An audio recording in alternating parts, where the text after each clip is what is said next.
Hoy es nuestro invitado el economista Alberto Acosta, expresidente de la Asamblea Constituyente y exministro de Energía, a propósito de analizar las discrepancias internas en Alianza País y el avance del proyecto de explotación del ITT en el Parque Nacional Yasuní. Economista, buenos días, bienvenido a Contacto Directo. Muy buenos días, Alfredo. Al ver de los fundadores del movimiento País, de los que definieron el proyecto político de la Revolución Ciudadana, usted, Gustavo Larrea y Fander Falconi están ahora apartados de altos cargos del gobierno. Ayer en Contacto Directo, Gustavo Larrea describía así la situación política, al menos de él y su grupo. Veamos. En mi caso particular y la del movimiento Iniciativa Ciudadana, que fuimos fundadores de Alianza País y que de alguna manera hemos venido participando en la Alianza, nuestra situación a este momento es como de un limbo, somos y no somos de Alianza. Nosotros no nos hemos separado de Alianza País, sin embargo no participamos en los organismos de decisión de la Alianza. A ver, economista, ¿en dónde se siente usted que está respecto al proyecto de la Revolución Ciudadana, que cada día revela más contradicciones con sus postulados y promesas de campaña? Bueno, y lo he dicho, Alfredo, de una manera categórica. Yo me marginé de Alianza País y desde el Buró Político también me marginaron, así que yo estoy fuera de Alianza País, yo no estoy en ningún limbo y en la posición de siempre defendiendo los principios básicos de lo que era el proceso histórico que fue impulsado aún antes de que empiece la Revolución Ciudadana y que continuará después del gobierno del presidente Correa, como van las cosas. Ahora, cada día está más claro que el poder del presidente es lo que prevalece respecto al juicio político al fiscal Pesantes, que también quedó en el limbo. Veamos lo que dejó registrado el presidente de la Asamblea, Fernando Cordero, la semana pasada aquí en Contacto Directo.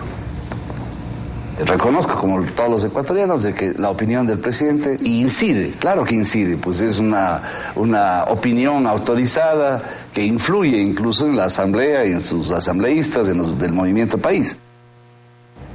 A ver, la política en el Ecuador siempre ha sido caudillista, porque es lo que cala en el sentimiento popular. ¿No cree que esa es la principal falla de la Revolución Ciudadana, que carece de ideología, que es un nuevo velasquismo, pero que a diferencia del velasquismo, donde había un Camilo Ponce, un Carlos Julio Arosemena, un Carlos Guevara Moreno o un Jaime Nebot, el correísmo es solo Correa? Me temo que se va configurando un escenario en el cual el presidente de la República, Rafael Correa, va adquiriendo una posición cada vez más personalista con rasgos autoritarios y de indudable intolerancia. A diferencia de lo que señala Fernando Cordero, no se trata simplemente de una opinión del presidente de la República que puede opinar sobre cualquier tema que interese al país, se entiende, en la relación al juicio político al fiscal Pesantes. Aquí fue una imposición del presidente de la República que terminó en una situación lamentable, digamos lo mejor, vergonzosa, porque no se puede decir simplemente que el juicio quedó en el limbo, sino que la Asamblea quedó en el limbo y que el intento de llevar adelante un juicio político no cristalizó. Fue algo en lo que comienza a aflorar con fuerza en todos los ámbitos el viejo tufillo de la partidocracia. Esto huele a partidocracia y esto es lamentable. Esto afecta al presidente de la República, esto afecta al presidente de la Asamblea Constituyente, que tuvo una actitud comparable a la de Poncio Pilatos. Por ahí aparecía ya una caricatura en la que hablaban de Corcho Pilatos, y es lamentable porque él dijo que iba a apoyar el juicio, luego se lavó las manos. Esto afecta al bloque de País, que no supo trabajar de una manera democrática este pedido de juicio político.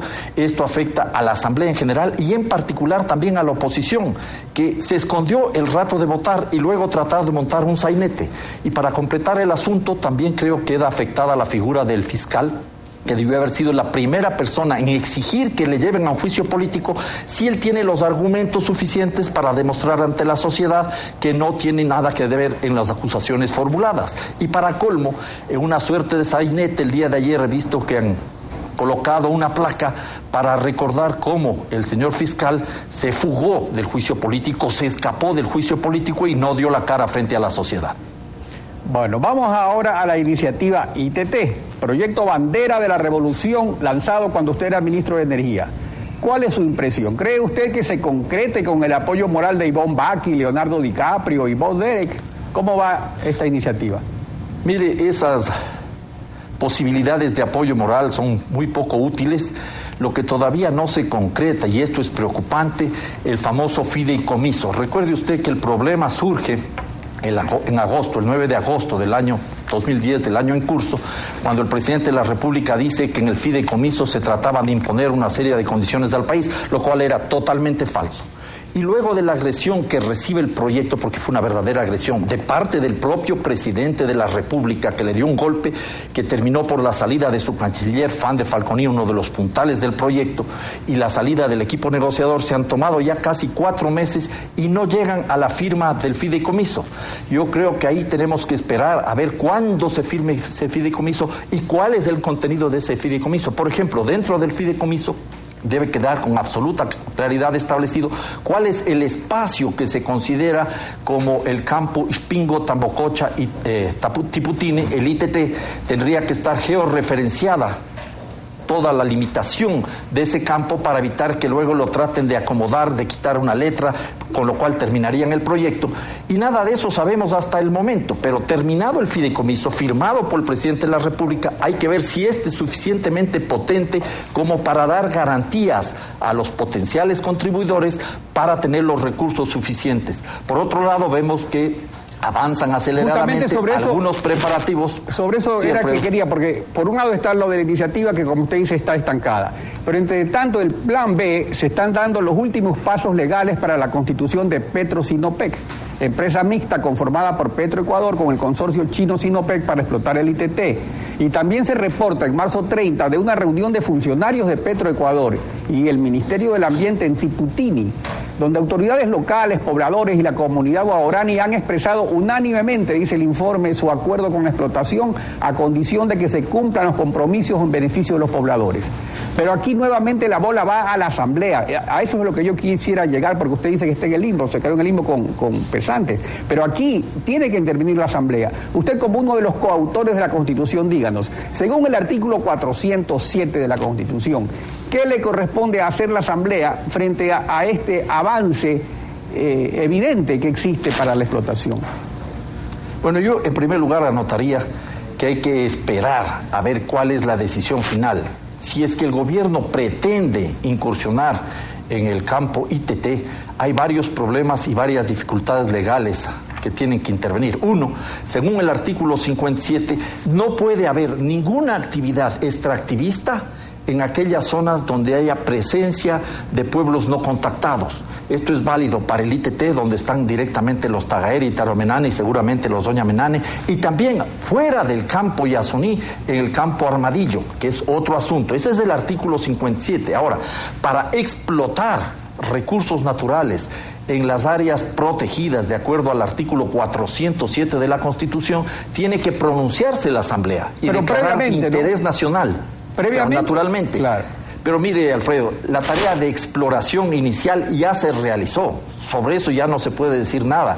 Uno de los primeros pozos en el donde es ahora Ispingo, Tambococha, Tiputini, que se han perforado 4, se lo hizo hace más de 30, casi 40 años. Entonces de eso ya no se puede legislar ni vamos a cambiar. Pero si ya se va a explotar, antes tiene que tener la autorización de la Asamblea Nacional. Y si la Asamblea, por diversas razones, considera que no va a asumir esa responsabilidad de autorizar o no la explotación, puede convocar a una consulta popular, que sería otra opción. Pero de todas maneras, pero justamente el tema ahí vamos a llegar, riesgo porque en términos de generar un delito por genocidio, que es sumamente complicado. Exactamente, pero ahí es que está el problema. Se ha visto que hay una ruptura dentro del bloque que se puede soldar, pero si en la Asamblea el presidente no alcanza la mayoría, o si la Asamblea resuelve la consulta popular porque no tiene cómo decidir, el presidente también puede dar paso a la muerte cruzada, disuelve la Asamblea, convoca elecciones anticipadas de asambleístas, pone a consideración del pueblo su mandato y consulta si se explota el ITT. Para beneficio de 14 millones de ecuatorianos, se lo deja en tierra para proteger a los pueblos en aislamiento voluntario, que no pasan de 500 personas, en estado salvaje, deambulando por la selva. Entonces, ¿cómo se ven ahí las cosas? ¿Quién triunfa? ¿Los hermosos ideales ambientalistas o el pragmatismo del caudillo? Bueno, yo creo que este es el pragmatismo del ecologismo profundo el que está en juego, y aquí no es simplemente hermosos ideales de ambientalistas o del ecologismo infantil, sino una decisión que debe servir para cambiar el rumbo de la historia en el Ecuador, porque no está solo en juego ahí la vida de 500 salvajes, entre comillas, ni solo la biodiversidad, sino la oportunidad que tiene el pueblo ecuatoriano para cambiar de modelo económico, para no seguir atado al extractivismo, que no ha sido el camino hacia el desarrollo del país. Y no solo el Ecuador se beneficiaría de dejar 850 millones de barriles en el subsuelo, sino que la humanidad misma se beneficiaría de seguir recalentando la atmósfera, y podríamos, entre todos los habitantes del planeta, comenzar a pensar en un modelo económico no dependiendo de los recursos petroleros, que son contaminantes, e ir construyendo otro tipo de sociedad fundamentada en el respeto a la naturaleza, conviviendo en armonía con la naturaleza. Economista, gracias por su participación y contacto directo. En efecto, este debate es mucho más amplio de lo que se lo plantearía tal vez demagógicamente.